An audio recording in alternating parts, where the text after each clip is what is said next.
Grief Opened the Door to Heaven by Kim Droptiny, Chapter 18, Back in Berlin. If you know someone who has lost a child and you are afraid to mention them by name because you think you might make them sad by reminding them that they died, you're not reminding them. They didn't forget that they died. What you are reminding them of is that you remembered that they lived, and that is a great gift. Elizabeth Edwards. It was December, a cold December, when we returned to Berlin. If Gabe hadn't passed, our plan had been to drive to Spain, but now it was too dangerous to drive our RV through the snowy mountains. We were welcomed into what was then the Gnadenhaus, a large former inn that had been converted into a Christian hostel. During the whole 14 years that we had lived in Berlin, that hostel had felt like a second home. The owners had opened it up for monthly worship gatherings, and we enjoyed fellowship with those who ran the place. In fact, Tilo and Brianna were married there, so it somehow felt right to make it our temporary home until the spring, when we would once again take to the road.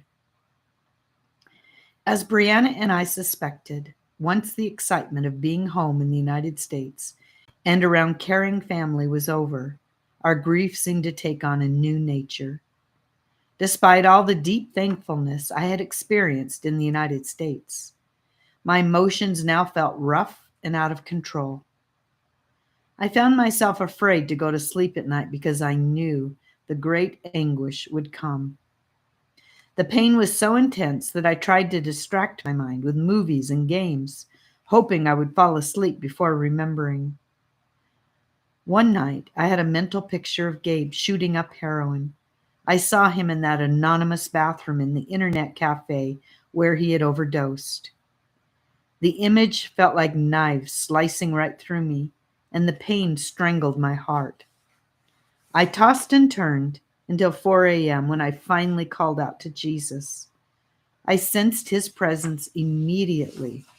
My torment stopped and peace came. I wondered why it took me so long to cry out to him. Jesus truly is the Prince of Peace for every circumstance. Yet it seemed that no matter how much I learned or how thankful I tried to be, the darkness of grief and regret hung on me like an unwanted old coat. Here's an excerpt from my diary. It is so hard. My mind still can't grasp that he is gone. How I want my visions of him in heaven to be true. But what if they're not? All I want to talk about is him. I feel angry inside when people don't talk about his passing. They ignore it and act like it never happened. Why can't they at least acknowledge that an explosion ripped apart my world? Why can't there be more hugs? I feel no joy, only sadness. Will it ever get better? Will joy ever return? I longed for a grief support group, but that was hard to find in a foreign country. So I decided to look for a book that might help me with my pain. I discovered quite a few books on Amazon that dealt with grief, but it was hard to find one on losing a child. I finally decided upon a book called When Your Family's Lost a Loved One by Nancy and David Guthrie. I didn't realize when I bought the book that the authors had 2 children, both born with a rare genetic disorder, and that each lived only 6 months.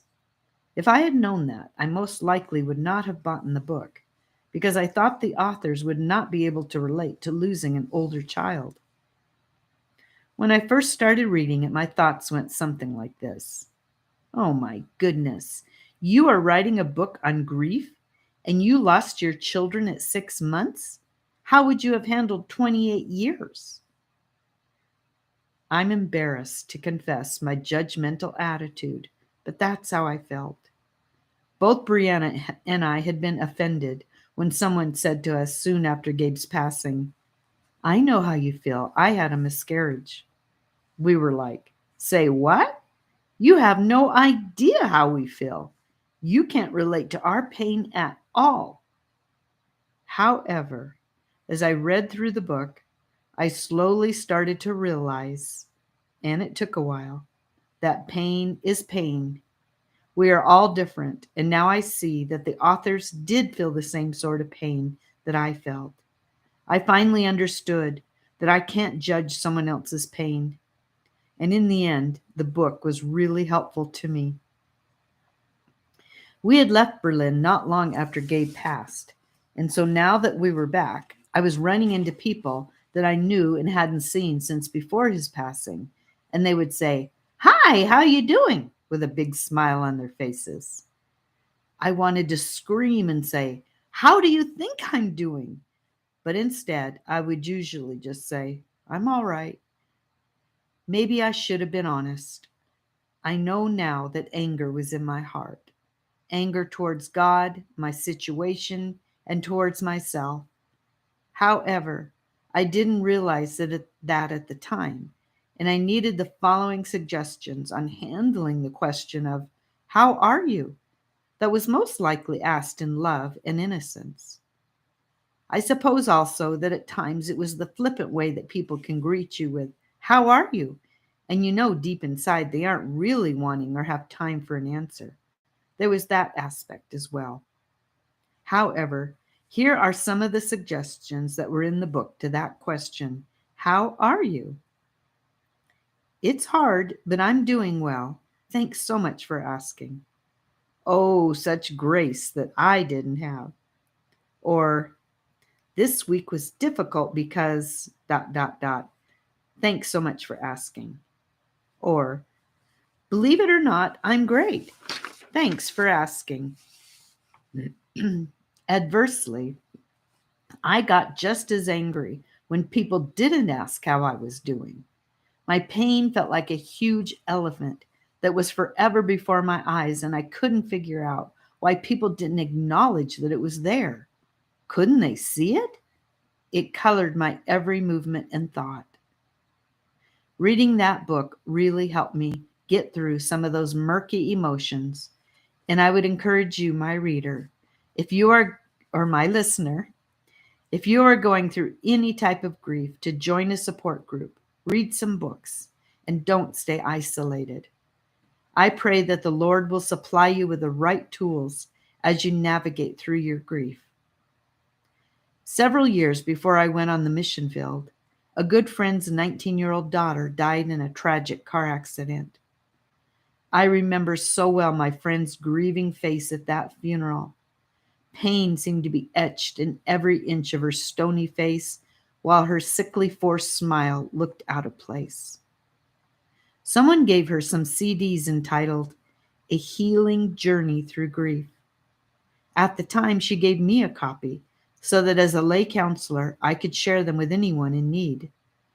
I never dreamed that one day I would need them myself. During that winter stay in Berlin, I suddenly remembered those CDs. But had I kept them through our many moves? It felt miraculous when I found them in a box tucked under a seat in our RV. You can find them on Amazon, and they are produced by Maranatha Music, various artists. A man with a soft voice narrates helpful words on every other track, and then there are beautiful songs that help with grief.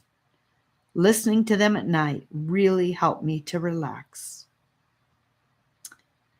I wrote the following poem during those days.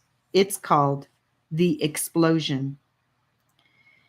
An explosion ripped apart our souls when heaven stooped down and nodded. Gabe reached up his hand, caught the Father's gaze. No turning back. Seconds before he left, his eyes caught mine with love. Then to Brianna he looked with sweet eyes that said, "Goodbye," and he was gone. Terror seized our souls. They felt forever ripped apart. Not grasping reality, we cried, "No!"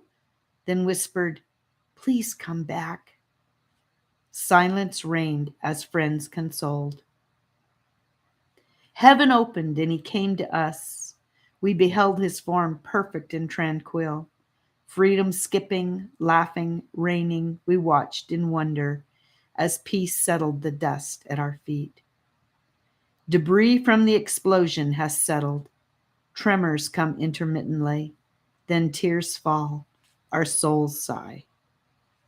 And that's the end of chapter 18. I hope to see you, or I hope you see me, in chapter 19. And may the Lord our God bless you.